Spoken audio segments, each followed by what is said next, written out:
Hello guys, here is a 1992 Litex ceiling fan in green.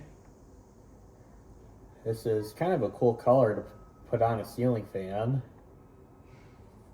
Now I don't remember what the model number is. I believe it's SS42-5 and also there's a second model number in parentheses, CMC42, I believe. But if I'm wrong, I'll post the informations in the comments box. So I got this at the Restore for $25 and thought it was a pretty good deal because the fan is actually in pretty good condition. The irons are still quite shiny. There's not too many scratches and scuffs on this thing. And I really like this ceiling fan. I like the green finish, and green is one of my favorite colors. So yeah, I decided to buy it, and it looks to be in pretty good shape. Oops, forgot to put on the switches.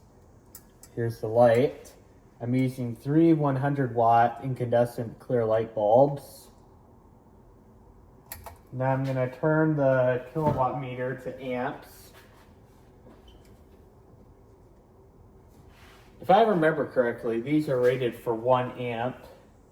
If it really draws 1 amp, I don't know if I'll actually use this thing, because that is a ridiculous amount of power for a little 42-inch fan to be consuming. Here's low.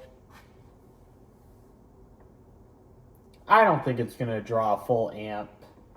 The motor just seems too small, and yeah, I mean, it's definitely not a shaded pole. It's a PSC motor, so I don't know where they got 1 amp from. Maybe it actually does draw 1 amp on high. But on low, it's drawing 0.14 amps, which is like nothing. And it's not moving too much air. The blade pitch is kind of shallow on this thing, so yeah, it would add up to being kind of a weak fan.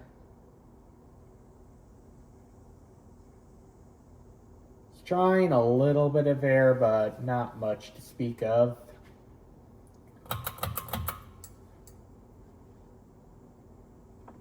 Here's medium.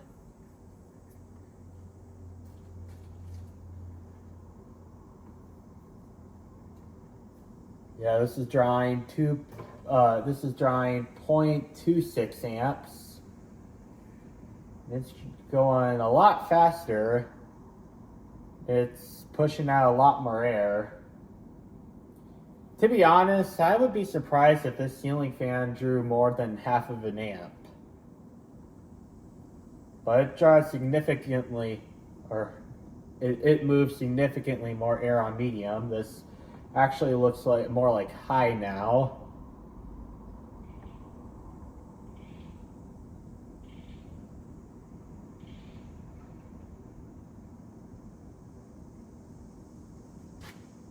Now I'll turn to high. And it has a wobble to it, but it's not too bad. I wouldn't try to fix the irons. It's actually putting out a good amount of air on high. It's blowing pretty much anything at the shop. The shop is a mess right now.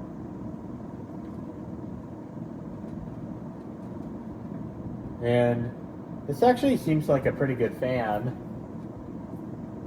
So on high, it's drawing 0.42 amps. Yeah, that's less than half of an amp. I don't know where they got 1 amp from, but there's no chance that a little 42-inch fan like this is going to draw 1 amp. Probably not even in the lock rotor state.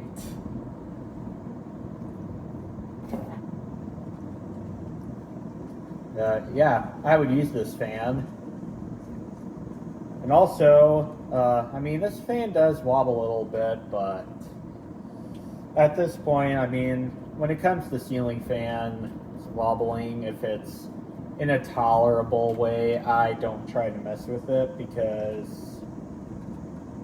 I mean, this ceiling fan is from 1992, so it's 33 years old, and at that point, it's like you're better off leaving the irons alone.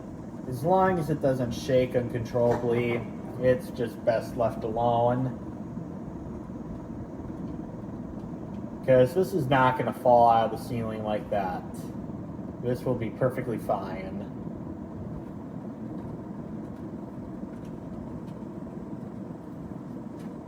Now, turn it to the reverse.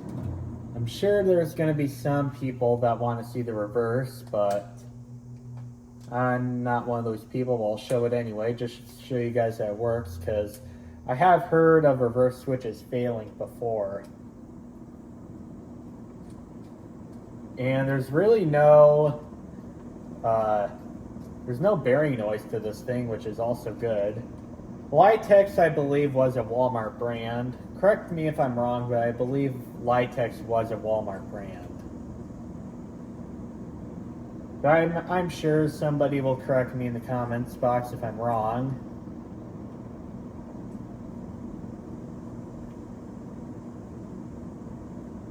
So yeah, works on reverse.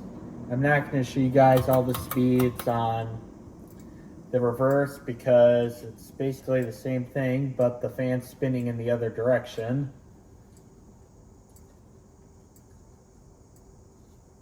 So I'm turning it off. I'll show you guys the light here. I'm using 3 100-watt clear incandescent light bulbs, even though these are max 60-watt sockets. Here's a low. Also, I don't know if this will show on the video, but I may replace these pull fobs eventually with ones that are green and brass because those two wood finishes don't really go well. Plus, this one isn't really in good shape either. So I may replace the pull fobs with the same green color ones as this fan is. And this is low speed, and it's drawing 0.14 amps. And it's throwing out a little bit of air, not a whole lot. This fan right here, I like this fan because this has a really good range in the speeds. Low speed is nice, calm, slow, low.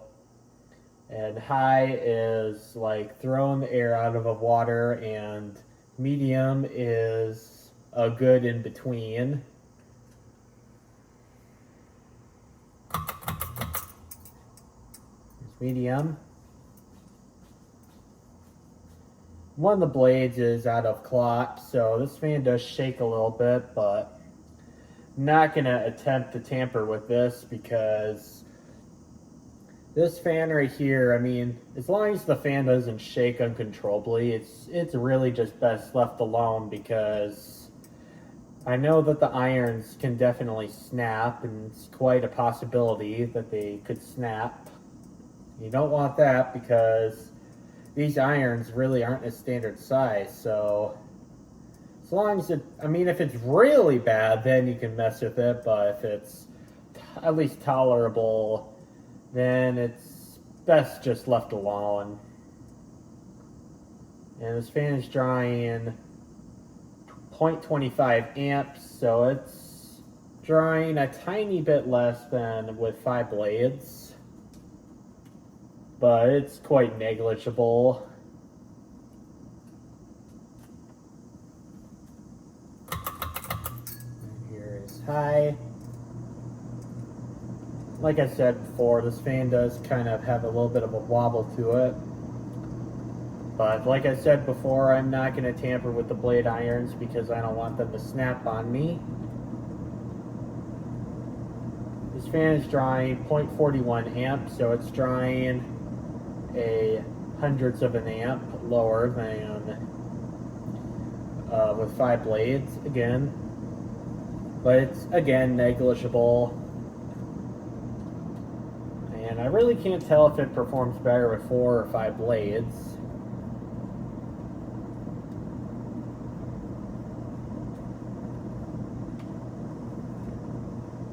But this thing does draw a pretty good breeze.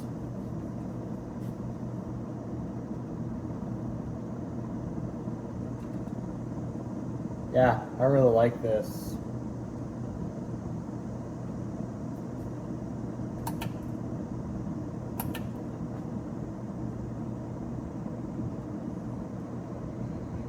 I'm really wondering, how much power does it consume with the light on? 2.9 amps, that's with the light on.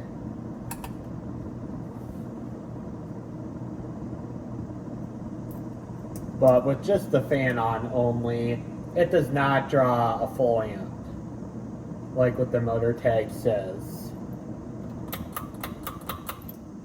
And then there's off, and thank you guys for watching, and bye.